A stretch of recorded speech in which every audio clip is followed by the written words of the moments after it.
नमस्कार, मी मंगल तुम्हा सर्वांचे नवीन एका व्हिडिओमध्ये अगदी मनापासून खूप खूप स्वागत करते। तर पवित्र श्रावण महिन्याला सुरुवात झालेली आहे आणि या श्रावण महिन्यामध्ये मांसाहार केला जात नाही। तर या श्रावण महिन्यामध्ये पवित्र श्रावण महिन्यामध्ये मांसाहार का करू नये याचीच माहिती आपण आजच्या या व्हिडिओमध्ये पाहणार आहोत। त्यासाठी हा व्हिडिओ शेवटपर्यंत नक्की पहा। चॅनलवरती नवीन असाल तर चॅनलला नक्की सबस्क्राइब करून सोबतच बेल घंटाही प्रेस करा। चला तर मग पटकन व्हिडिओला आपण सुरुवात करूयात। तर हिंदू परंपरेनुसार श्रावण महिन्यात मांसाहार करणं वर्ज्य ठरवण्यात आलेलं आहे। म्हणजेच या महिन्यामध्ये मांसाहार करू नये असं आपल्या शास्त्रामध्ये सांगण्यात येतं। तर आपल्या शास्त्रामध्ये आहारासंबंधीचे सुद्धा काही नियम सांगण्यात आलेले आहेत। सात्विक आहार हा देखील त्यापैकीच एक नियम आहे। जसं की मांसाहार करणे हे आठवड्यातील काहीच दिवस चालते। इतर दिवशी म्हणजे सोमवार, मंगळवार, गुरुवार, शनिवार या दिवसांना मांसाहार करणे आपल्याकडे वर्ज्य मानलं जातं। मात्र श्रावण महिन्यात हे धार्मिक नियम अधिक काटेकोरपणे आपल्याकडे पाळले जातात। पण श्रावण महिन्यात मांसाहार का करू नये तर यामागे काही धार्मिक कारण आहेत आणि काही वैज्ञानिक कारणं सुद्धा आहेत।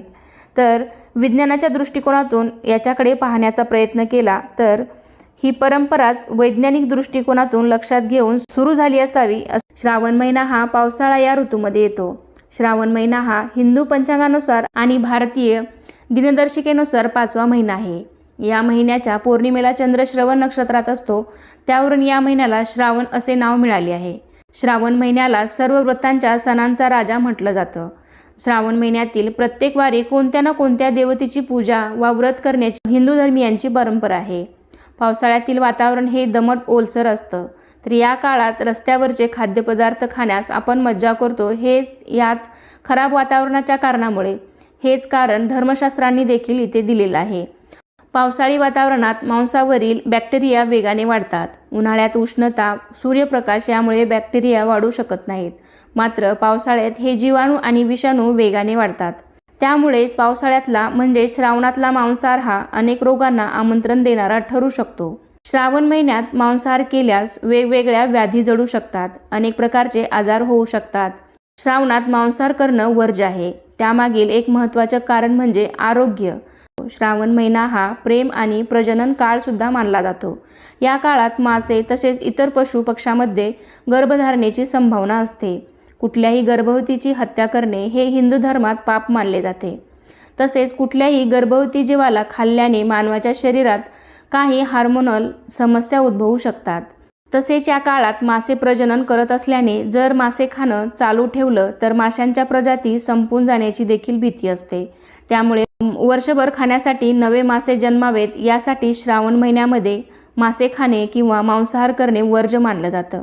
पावसाळ्यात शरीराचे तापमान वाढणे शरीरासाठी खूप घातक ठरू शकते। त्यामुळे पचनात व्यत्यय येऊ शकतो, हृदयासंबंधी आजार होऊ शकतात, शारीरिक दुखणे उद्भवू शकते। त्यामुळे या महिन्यात मद्यपान करणं सुद्धा वर्ज्य मानलं जातं। तसेच श्रावण महिन्यामध्ये ब्रह्मचर्य पाळण्याचे देखील सुचवले जाते। म्हणजेच या काळात शरीर सुख उपभोगू नये। याचे कारण म्हणजे हा काळ गर्भधारणेचा काळ असतो। या महिन्यात स्त्रिया खूप मोठ्या प्रमाणात उपवास आणि पूजा अर्चा करतात, त्यामुळे त्यांच्या शरीरावर त्याचा परिणाम होतो, त्या कमकुवत होतात। अशा स्थितीत गर्भधारण करण्यासाठी त्या शारीरिकदृष्ट्या सक्षम नसतात। तसेच होणारे बाळ देखील शारीरिकदृष्ट्या कमकुवत असते। त्यामुळे या काळात शरीर सुख उपभोगणे देखील म्हणजेच ब्रह्मचर्याचं पालन करणं देखील गरजेचं आहे। अशी अनेक कारणे या श्रावण महिन्यात घालून दिलेल्या ठराविक नियमांसाठी दिली जातात। श्रावण महिन्यामध्ये मांसाहार का करू नये ही छोटीशी माहिती मी तुम्हाला देण्याचा प्रयत्न केला आहे। तर हा व्हिडिओ तुमच्या फ्रेंड्समध्ये, फॅमिलीमध्ये नक्की शेअर करा आणि असे छान छान माहितीपूर्ण व्हिडिओ पाहण्यासाठी तुम्ही आपल्या चॅनलला अजूनही सबस्क्राईब केलं नसेल तर सबस्क्राईब करून सोबतच बेल घंटाही प्रेस करा। चला तर मग पुन्हा भेटूया अशाच एका छानशा आणि माहितीपूर्ण व्हिडिओमध्ये। तोपर्यंत धन्यवाद।